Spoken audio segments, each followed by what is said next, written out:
வருகிறாள் என்ற செய்தியை கேட்டதும் வானர வீரர்கள் ஆனந்த கூத்தாடினார்கள்.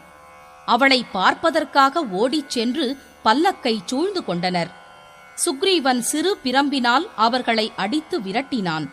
அதை கண்ணுற்ற ராமன் சுக்ரீவனை கடிந்து கொண்டார்.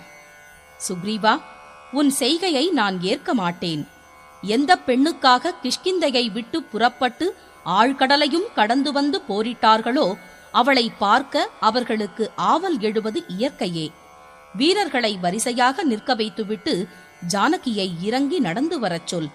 அப்போது எவ்வித குழப்பமும் நேராது என்றார். அவ்வாறே சுக்ரீவனும் மாருதியும் வானர வீரர்களை ஒழுங்குபடுத்தினர். பல்லக்கை தொலைவிலேயே நிறுத்திவிட்டு ஜானகி இறங்கி நடந்து வந்தாள். கணவனை நெருங்கியதும் கண்களில் நீர்மல்க நமஸ்கரித்தாள். ராமன் ஜானகியை கட்டித் தழுவி ஆனந்தம் கொள்வார் என்று எண்ணி